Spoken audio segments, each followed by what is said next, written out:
ये सुबह सुबह जय हो क्यों कर रहे हो? कारण क्या है?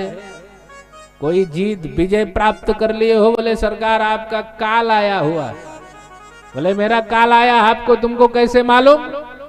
बोले सरकार अभी तक जो भी कारागार में बच्चे जन्म लेते थे उनके रोने के शब्द की आवाज कुछ अलग रहती थी, लेकिन इस बार आपका काल है इसलिए इसका रोने की आवाज से हम लोग पहचान गए। अब कंस को भी आभास हो गया कि हमारा जो वध करने वाला हमारे मुट्ठी में आने वाला है। खुश होकर के, मतवाला होकर के, आभूषणों को धारण करके बढ़िया कारागार की तरफ दौड़ पड़ा। और जब कारागार के गेट पर आता है तो मैया देवकी उस छोटी सी कन्या को गोदी में लेकर के, और कंस को देखते ही मान देवकी लगी रोने। क्यों? क्योंकि जिस मां के नेत्रों के सामने 6 पुत्रों का उस अत्याचारी कंस ने वध कर दिया हो और वह मां असहाय हो, तो रोने के सिवा वो कर क्या सकती है? रोने लगे। वसुदेव जी समझाते हैं, देवी मानुषोचयतः सर्वः स्वकितं विन्दते वसः। चिंता मत करो देवी, रुदन मत करो। लगता है हमारे और तुम्हारे जीवन में संतान का सुख लिखा नहीं।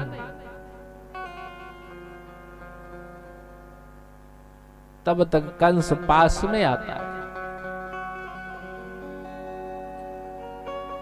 और जब पास में आता है तो कंस इतना बड़ा योद्धा है, इतना बड़ा योद्धा है कि शास्त्रों का मत है, मनीषियों का मत है कि कंस यमुना जी में ऐसे खड़ा होकर के यमुना जी की धारा को रोक देता।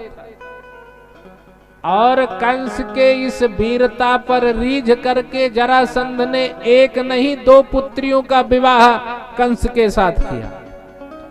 कंस की पत्नियों का नाम था अस्ति और प्राप्ति। पहले विवाह ऐसे होते थे, पढ़ने लिखने में नहीं होते थे, नौकरी चाकरी की आवश्यकता नहीं। जो जितना बड़ा पहलवान है, योद्धा है, लड़ने में निशानेबाज है, ऐसे लोगों के साथ माता पिता विवाह करते।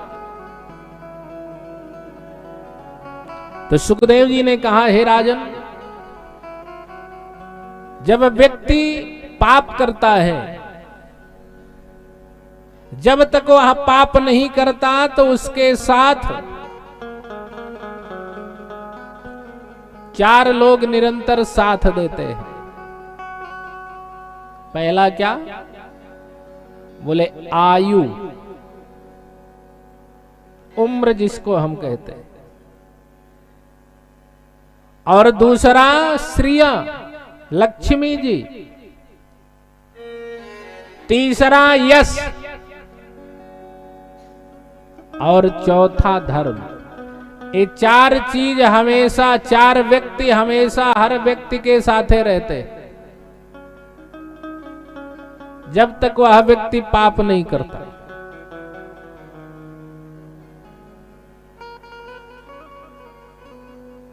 और जब पाप करता है, पाप करना शुरू कर देता है, तो सबसे पहले उसकी आयु क्षीण हो जाती है। और आज पाप कंस क्या कर रहा है? उस छोटी सी एक अंगुष्ठ मात्र की कन्या को, कन्या भी वह भी भांजी है,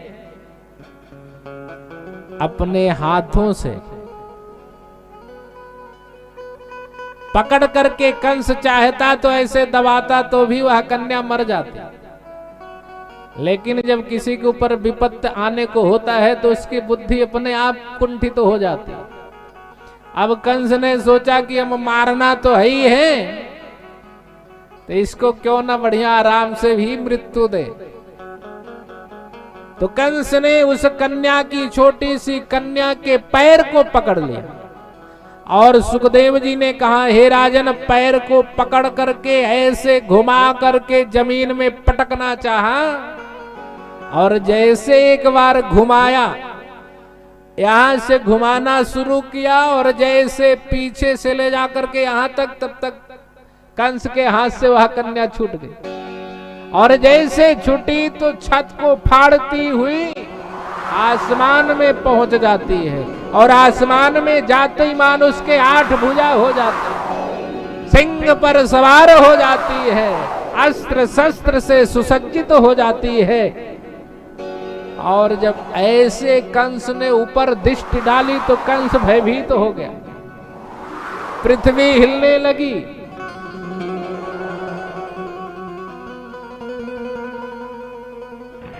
तो जब व्यक्ति भयभीत होता है तो हाथ जोड़ लिया। कंस ने कहा, मैया, क्या मैं जिसको पकड़ के रखा था वही हो आपकी कोई दूसरी हो? आपका परिचय क्या है? आप हो कौन?